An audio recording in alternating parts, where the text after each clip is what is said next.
Good afternoon. It's fun being with you again. You all strike me as very funny because you believe you are the body. You believe you are your mind. You believe you're your experiences. No matter how many times I tell you you're nothing, you won't believe me. You want to be something. Why won't you be nothing? It's fun being nothing. When you're nothing, there's no world. There's no God to pray to. There are no others who can do anything to you. There's no death. There's no rebirth. There's just nothing. Yet the nothing is everything. Be nothing. You'll love being nothing.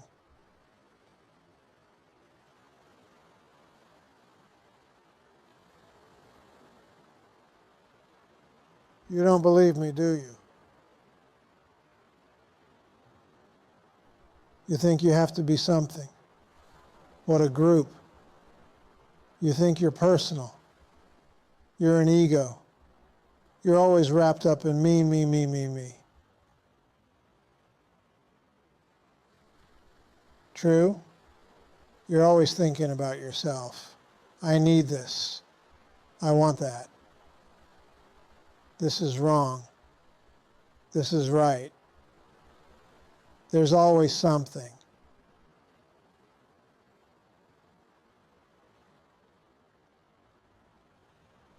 Nothing is the way it appears. No thing that exists is as it appears. Whether it's the world or the universe or other people, other situations, conditions, no thing is the way it appears. And as long as you identify with the things that appear and are not real, you suffer accordingly. Anything that you think about, anything that your senses tell you is real, is only an appearance. If it's only an appearance, there's absolutely nothing wrong.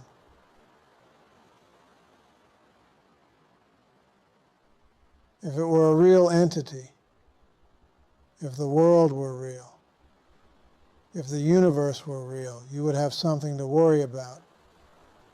For everything is subject to the law of change. Everything changes constantly.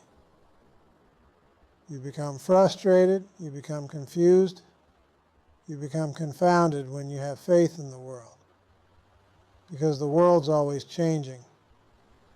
It tells you something one day, the next day it tells you something else.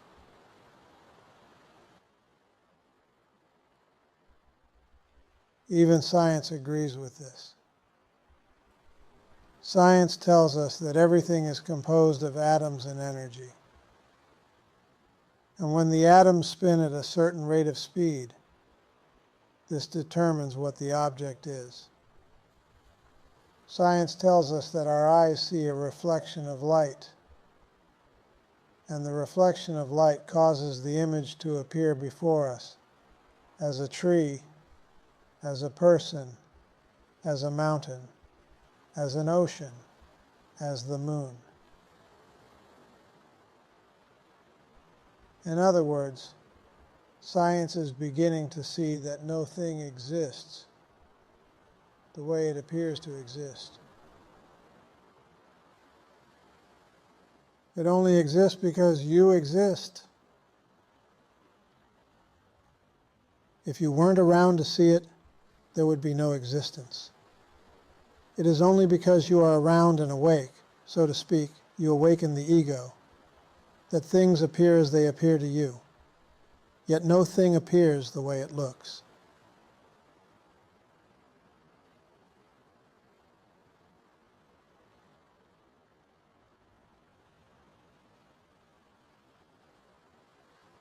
The ancient rishis, the great seers of the past, have also told us this for thousands of years. The rishis in the Upanishads never spoke about a God that you have to pray to. or a god that was going to take care of you. The ancient rishis said, "You are that." They spoke in silence. They were silent most of the time. For years they sat silently, and people used to come to them and sit in silence. But they became enlightened by sitting with the rishis. The silence was the teaching. The silence was the power. The silence was everything.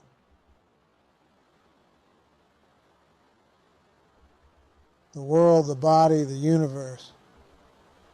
None of these things really exist. They only appear to exist. They appear to exist due to the spin of atoms and due to your mind, which believes they exist. But in reality, there is no existence as we know it.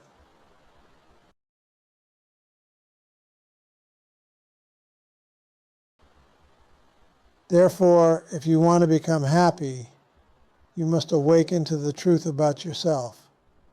And the truth about yourself is you are nothing.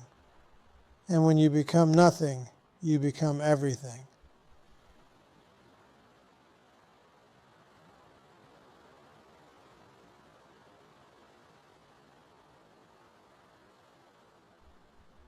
A person came to me the other day and asked, "How do I become nothing?" It's simple. Just keep quiet. Stop thinking. Stop imagining. Stop creating. Stop attaching yourself to person, place, or thing. Leave the world alone. Leave yourself alone. Stop analyzing. Stop trying to figure things out. Stop trying to change things. Simply observe. Watch the thoughts as they come into your mind. When you watch the thoughts, they will disappear. And you will find that the watcher, the observer, is consciousness. And you are that.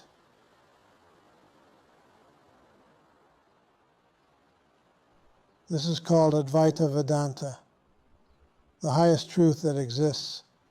There is nothing else higher than this. All of the yogas, all of the teachings lead to Advaita Vedanta, the truth that everything is an appearance and only the self exists. And you are that. You are not the body. You are not the mind. You are not the doer.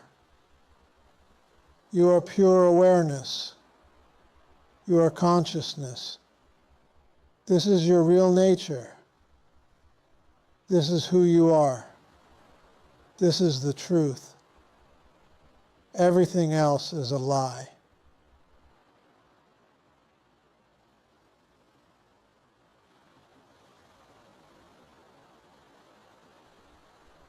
When you are told about karma, do not accept this. For karma only exists as long as you believe you're the body. When you believe you're the body, then karma is valid. But when you realize that you're not the body, karma ceases to exist. There is no cause and effect. There is no God. There is no universe. There is no one who can hurt you. There is no one to hurt. You are the totality of existence, consciousness, pure awareness, absolute reality.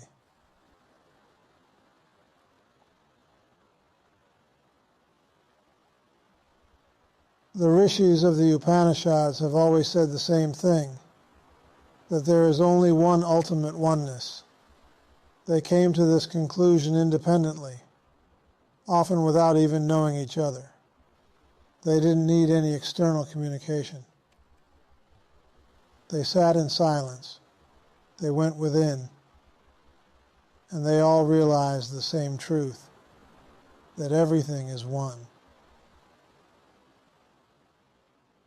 They expressed this through the words Tat Tvam Asi, which means you are that.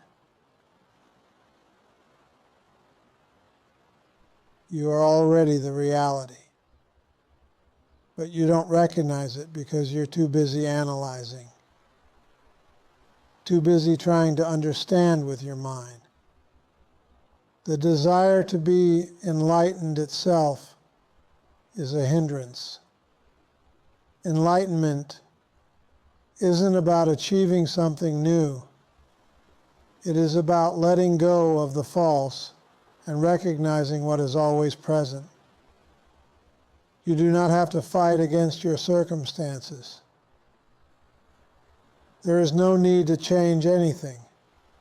Everything is already as it should be. This truth only needs to be realized.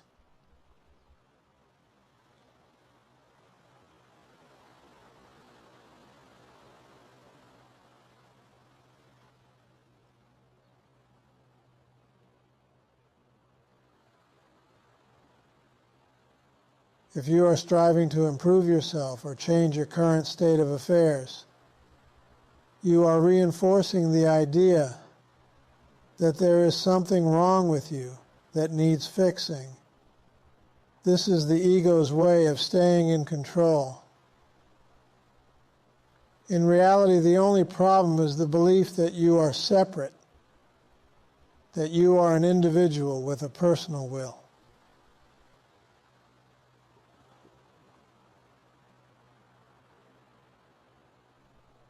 Many yogic practices like Hatha Yoga, Raja Yoga, and Kundalini Yoga lead one to focus on developing certain powers.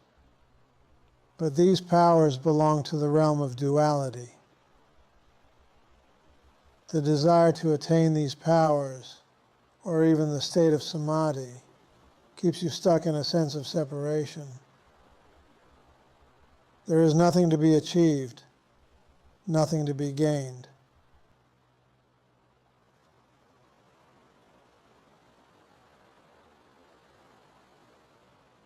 The Jnani, the self-realized being, is not interested in acquiring powers or experiences.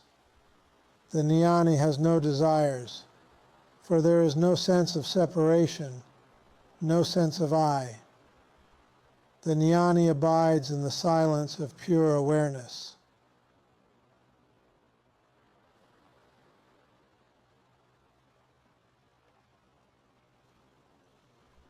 You do not have to go anywhere or do anything to find the truth. The truth is already within you. Simply become silent. Watch your thoughts without reacting to them. When the mind quiets, the truth will reveal itself. It is in this silence that you recognize that you are already free.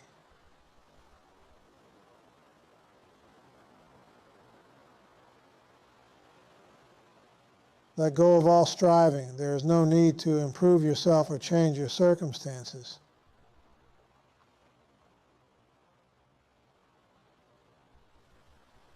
Simply observe, be the witness. When the mind becomes quiet, you will realize that you are not the doer. All actions happen spontaneously, driven by the power of consciousness. This is true freedom. When you give up the idea of being a person, there is no longer anyone to suffer. The idea of being an individual with personal desires, needs, and fears is an illusion. When you let go of this illusion, you become nothing. And in becoming nothing, you realize that you are everything.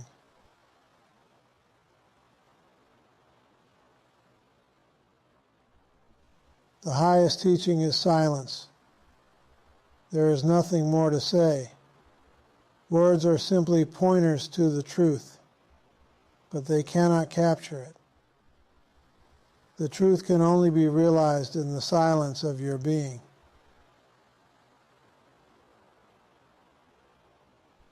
Sit in silence. Go within. and see for yourself.